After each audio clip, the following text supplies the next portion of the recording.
तर कटप्पाच्या भूमीमध्ये राहणारे बच्चू कडू असू द्या या आनंदराव अडसूळ असू द्या, त्यांनी स्वतःचं पहिले चेक करायला पाहिजे की कटप्पाच्या भूमिकेमध्ये राहून पाठीमध्ये खंजीर खुपसणं हे बंद केलं पाहिजे असं त्यांनी म्हटलं आहे. नाहीतर मग त्यांनी बाहेर निघावं. तुम्ही सन्मान देणार?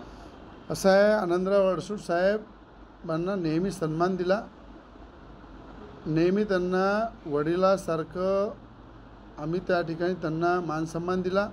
पण त्यांनी एका महिलेला एक लोकसभेमध्ये खासदार झाल्या, निवडणुकी लढतात, जिंकतात, हारतात, हा एक राजकीय भाग चालत राहते. पण एका महिलेबद्दल किती पातळी सोडून बोलायचं, जे त्यांच्या मुलीच्या वयाची आहे, सुनीच्या वयाची आहे. म्हणून त्यांनीसुद्धा भान ठेवलं पाहिजे की आपलं वय काय, आपण बोलतो काय. म्हणून ते मला असं वाटतं की त्यांचा सन्मान नेहमी आहे. पण कोणी जर मला म्हणत असेल, धमक्या देत असेल की रविराला महायुतीतून बाहेर काढा, तर मला असं वाटतं तो निर्णय राज्याचे उपमुख्यमंत्री देवेंद्र फडणवीस साहेब घेतील. त्यांच्यासोबत आजही आहे, उद्याही आहे आणि भविष्यामध्ये सुद्धा त्यांच्यावर ताकदीनं मी त्यांच्यासोबत आहे. हे कोण सांगणार आहे महायुतीतून बाहेर काढा? अरे तुम्हीच म्हटलं राज्यपाल पत्नी दिला तर आम्ही दुसरा विचार करू. तुम्ही कधी विचार करणार आहे? तुमचा विचार सांगा पहिले काय. आम्ही महायुतीचं धर्माचं पालन नेहमी करत आलेलं आहे, महायुतीचं पालन करत आलेलं आहे. आणि महायुतीसोबत गेल्या 12 वर्षापासून जे महायुतीचं एका मतानं साथ द्यायचा तो आम्ही दिला. आणि त्यांनीच उलटं लोकसभेमध्ये नवनीतनाच्या विरोधामध्ये काम करून अशा पद्धतीचं त्यांनी सगळ्या जनतेने पाहिलेलं आहे.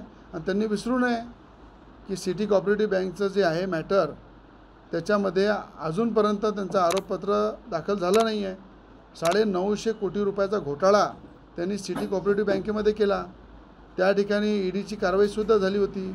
आजही त्या ठिकाणी जे लोक रिटायर्ड पेन्शनवाले लोक आहे त्यांचे पैसे मिळाले नाही, मुलाच्या शिक्षणाचे पैसे मिळाले नाही, लग्नाचे पैसे गोरगरिबांना मिळाले नाही.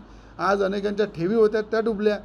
तुम्ही अध्यक्ष होते, 950 कोटी रुपयाचा घोटाळा केला त्या. आणि घोटाळाबाज माणसांनी जर आमच्यावर आरोप करायचा आहे तर पहिले स्वतः झाकायला पाहिजे की आपण काय केलेलं आहे. आणि आम्ही जनतेसाठी लढतो, जनतेसाठी काम करतो, लढत राहू. लढाई करणं हे माझ्या रक्तामध्ये आहे. म्हणून मला कोण काय कारवाई करते मी त्याची पर्वा करत नाही. पण अशा पद्धतीचं महायुतीमध्ये राहून पाठीत खंजीर जर खुपसत असेल तर कटप्पाच्या भूमीमध्ये राहणारे बच्चू कडू असू द्या या आनंदराव अडसूळ असू द्या, त्यांनी स्वतःचं पहिले चेक करायला पाहिजे की कटप्पाच्या भूमिकेमध्ये राहून पाठीमध्ये खंजीर खुपसणं हे बंद केलं पाहिजे.